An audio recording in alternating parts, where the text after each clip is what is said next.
Minasan, ohayo gozaimasu. O genki desu ka? Hari ini kita akan belajar Mina 1 bab 16.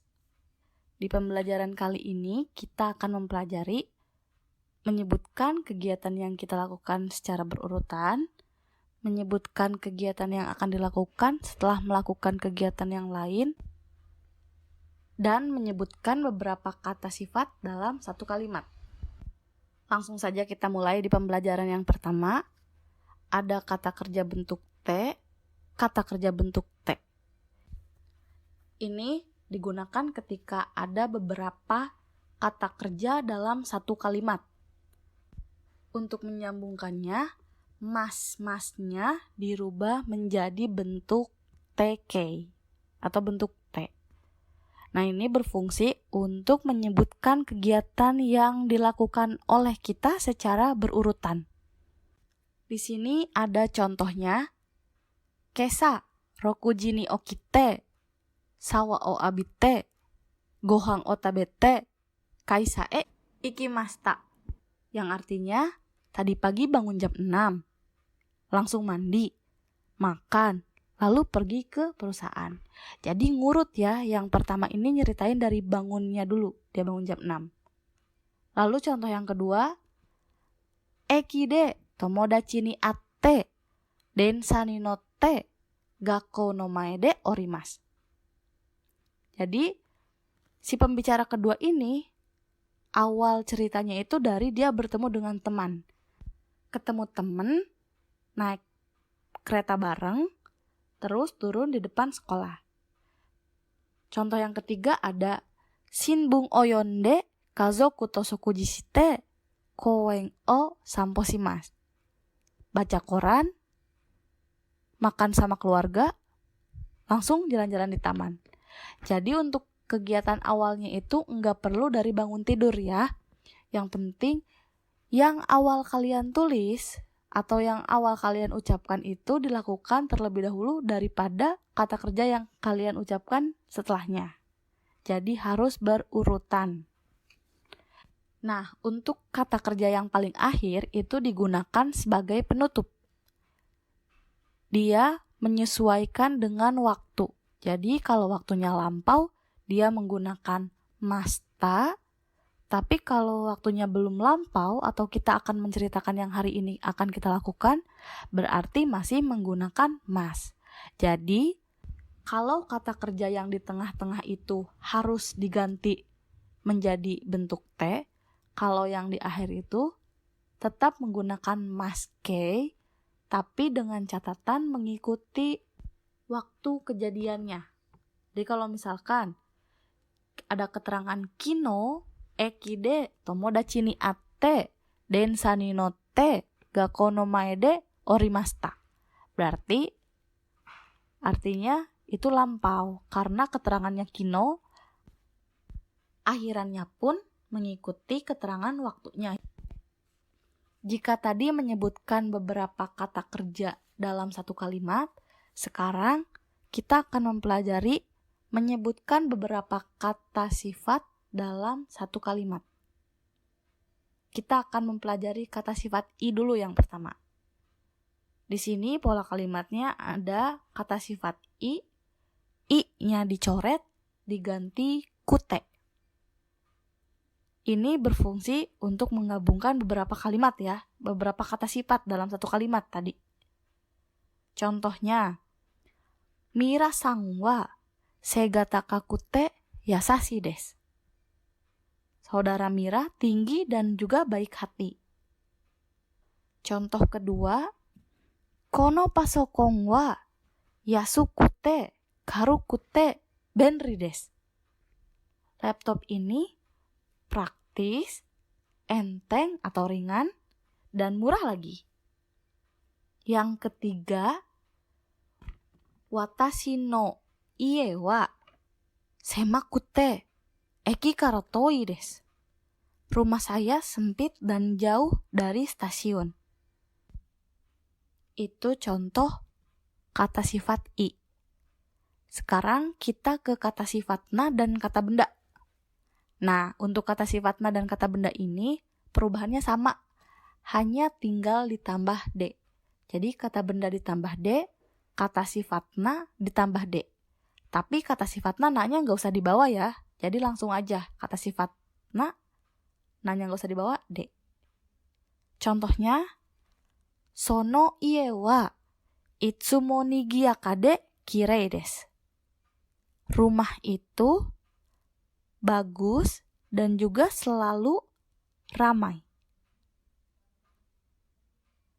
Haha wa kirei de shinsetsu de mada wakai desu. Ibu saya cantik, ramah, dan masih muda. Itu contoh kata sifatna. Untuk contoh kata bendanya, Yukari-san wa 15 歳で日本人です. Saudara Yukari berumur 15 tahun dan dia orang Jepang. Ketika kita menyebutkan lebih dari satu kata sifat dalam satu kalimat dan menggunakan bentuk T atau D ini, kita harus menyebutkan kata sifatnya. Kalau positif harus positif lagi, kalau negatif harus negatif lagi. Atau kalau misalnya kalimat itu atau kata sifat itu baik-baik semua, sifatnya tuh baik-baik semua, jadi kesananya juga harus dibaik-baikin. Tapi kalau kata sifat yang kita sebutin di awal itu udah kesannya jelek, berarti yang di belakangnya juga harus dijelek-jelekin. Kayak di sini kan contohnya tadi ya, watashi no ie wa semakute eki kara toi desu. Udah mah sempit, jauh lagi dari stasiun. Nah itu kan kesannya jelek ya, atau negatif. Jadi harus negatif lagi. Tapi kalau bagus harus dibagus-bagusin. Kayak tadi, contohnya yang Mira-san wa shigata kakute yasashi desu ya. Itu kan udah mah tinggi, baik, mungkin ganteng juga. Nah itu, jadi semuanya kesannya itu bagus. Tapi kalau misalnya kalian ingin menggabungkan kata sifat yang satu kesannya bagus, yang satu kesannya jelek juga bisa. Hanya penggabungannya itu bukan menggunakan bentuk T atau D, tapi menggunakan desga, yang artinya tetapi. Contohnya nih, watashi no ie wa semai desu ga kirei desu. Artinya, rumah saya sempit tapi bersih. Gitu. Jadi kan yang satu mah kesannya negatif, yang satu mah kesannya positif. Itu bisa juga digabungkan, tapi pakainya desga ya. Selanjutnya ada kata kerja satu bentuk T ditambah kata kerja dua. Nah, ini si kata kerja satu ini adalah kegiatan yang harus kita lakukan duluan. Tekara ini artinya setelah, dan kata kerja kedua ini kata kerja yang akan kita lakukan setelah kata kerja satu. Jadi fungsinya untuk menyebutkan kegiatan yang akan dilakukan atau kata kerja kedua ini setelah kegiatan satu dilakukan atau kata kerja satu. Ya, dan tekara ini artinya setelah. Contohnya, benkyou shite kara ryori o shimasu. Setelah belajar akan memasak. Jadi, dia belajar dulu baru masak. Contoh kedua, daigaku o dete kara nihon no kaisa de hatarakimasu. Setelah lulus dari universitas akan bekerja di perusahaan Jepang. Contoh ketiga, sawa o abite kara nani o shimasu ka? Sawa o abite kara tomodachi no uchi e ikimasu.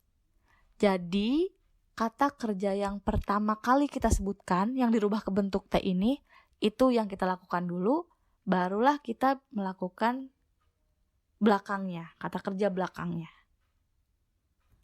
Oke. Lalu di bunpo selanjutnya ada kata benda satu wa, kata benda dua ga, kata sifat. Ini digunakan untuk menyatakan sifat dan fisik benda hidup atau benda mati pada subjek atau pada topik. Nih, kata benda satu wa ini ya. Jadi di sini tuh kita akan ngomongin si topik ini, si subjek. Contohnya, Rina-san wa mimi ga oki desu. Saudara Rina, kupingnya besar katanya. Okinawa wa umi ga kirei desu. Okinawa, lautnya bersih. Indonesia wa tabemono ga oishii desu. Indonesia makanannya enak-enak. Jadi ada ciri khasnya ya. Ada cirinya. Kita lagi ngomongin si subjek. Oke, selanjutnya kita akan belajar kata tanya di bab 16. Ini ada dono dan doyatte. Nah, kalau dono ini fungsinya untuk menanyakan benda hidup ataupun benda mati jika jumlahnya itu ada lebih dari 3. Dan dijawabnya dengan menjelaskan ciri benda yang dimaksud. Dan biasanya lebih ke ciri fisik ya, atau ciri yang terlihat. Sementara untuk doyatte, untuk menanyakan cara melakukan suatu hal, atau cara pergi ke suatu tempat. Untuk jawaban doyatte ini, kita hanya cukup menjelaskan proses dari awal sampai akhir. Jadi secara detail ya. Contohnya, kita di sini kasih contoh yang dono dulu ya. Di sini ada gambar 3 orang perempuan. Si A ingin tahu saudara Karina. Karina itu yang mana? Jadi si A nanya ke si B, Karina-san wa dono hito desu ka? Kata si A. Lalu B menjawab, ano kami ga mijikakutte me ga oki hito desu. Itu Karina itu orangnya yang rambutnya pendek dan mata besar. Itu. Jadi si A nanyanya, Karina orangnya yang mana sih? Si B jawabnya, ciri-ciri fisiknya ya. Ciri-ciri fisik yang kelihatan. Nah, jadi setelah si B ngejawab itu, si A itu tahu kalau si Karina itu perempuan yang ada di tengah. Karena ciri fisiknya disebutkan jelas. Berbeda dengan 2 orang di sampingnya ya. Oke, sebelumnya kita udah pernah bertanya menggunakan donna di bab sebelumnya. Dan jawabannya itu nggak jauh beda dengan dono ini ya. Oke, biar kalian nggak bingung, ini perbedaannya. Kalau donna ini contoh pertanyaannya, Karina-san wa donna hito desu ka?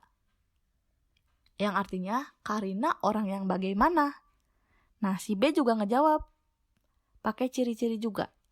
Karina-san wa yasashikutte shinsetsu de kirei na hito desu. Katanya, Karina itu orang yang baik, ramah, dan juga cantik. Jadi kalau yang dono mah nanya ini yang mana, kalau donna mah yang bagaimana, beda ya.